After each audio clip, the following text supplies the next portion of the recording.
À la fin du carême, nous allons célébrer la mort et la résurrection de Jésus. Nous allons découvrir aujourd'hui ce qui s'est passé pour lui pendant sa dernière semaine, comment il a donné sa vie par amour pour nous.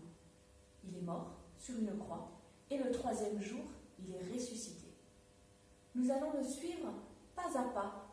C'est comme un chemin avec une étape pour chaque jour. Le dimanche des Rameaux, Jésus entre dans la ville de Jérusalem. Il est monté sur un petit âne. Les gens l'accueillent avec une grande joie. Ils coupent des branches dans les arbres, on appelle ça des rameaux, et ils les agitent. Ils enlèvent leurs manteaux, ils les posent par terre pour faire comme un chemin pour Jésus. Et ils chantent et ils crient « Hosanna, Hosanna, tu es notre roi !» Hosanna pour le roi, Hosanna pour le roi Jésus, Hosanna pour le roi, Jésus-Christ le Fils de Dieu.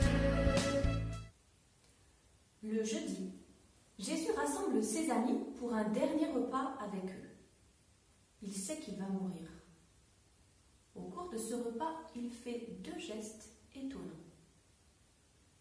Au milieu du repas, il se lève, il enlève son vêtement, il prend un tissu qu'il attache à sa ceinture et il se met à laver les pieds de ses amis. Simon-Pierre commence par refuser. Ce n'est pas possible que Jésus se baisse pour lui laver les pieds. Il est le maître, il n'est pas le serviteur. Mais Jésus insiste et il lave les pieds de tous ses amis, même de Simon-Pierre. À la fin, il parle avec ses amis, il leur dit « C'est un exemple que je vous ai donné. Vous aussi, vous devez vous laver les pieds les uns les autres. » Au cours de ce même repas, Jésus fait un deuxième geste.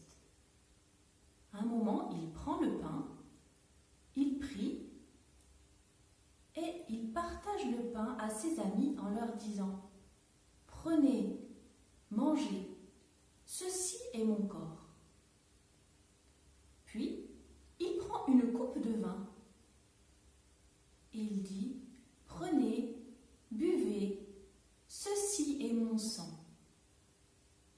Faites cela en mémoire de moi. »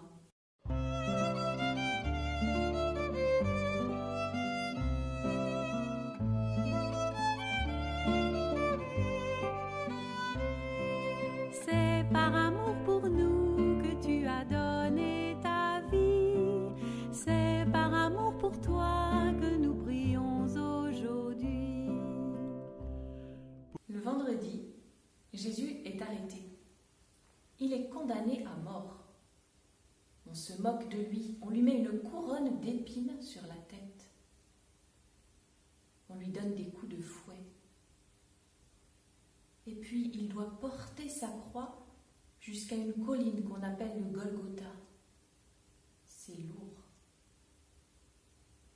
Les soldats le clouent sur la croix. Sur la croix, Jésus prie. Père, pardonne-leur. Ils ne savent pas ce qu'ils font. À 3h de l'après-midi, Jésus meurt. C'est par amour pour nous que tu as donné ta vie. C'est par amour pour toi que nous prions aujourd'hui. Jésus est mort. Il a donné sa vie par amour pour nous.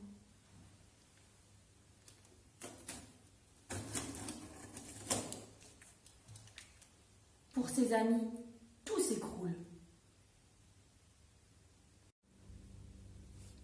Le soir, les amis de Jésus viennent prendre son corps. Ils le descendent de la croix et ils le mettent dans un tombeau. Et ils roulent une grosse pierre devant la porte du tombeau. Ensuite, ils rentrent chez eux, tout tristes. C'est par amour pour nous que tu as donné ta vie. C'est par amour pour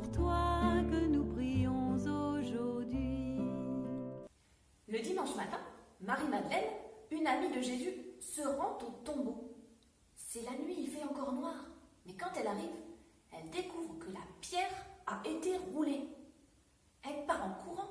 Elle va voir Simon, Pierre et Jean, les amis de Jésus. Elle leur dit « On a enlevé Jésus de son tombeau et je ne sais pas où on l'a mis. »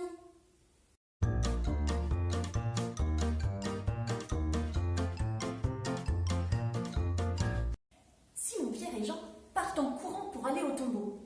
Jean, il arrive le premier. Il se penche, il regarde, il voit le tissu qui avait enveloppé le corps de Jésus posé à plat. Mais il n'entre pas dans le tombeau. Simon Pierre, il arrive le deuxième. Il rentre dans le tombeau et il voit, pareil, le tissu qui avait enveloppé le corps de Jésus posé à plat. Alors Jean, celui qui était arrivé le premier, il rentre dans le tombeau, il voit et il croit.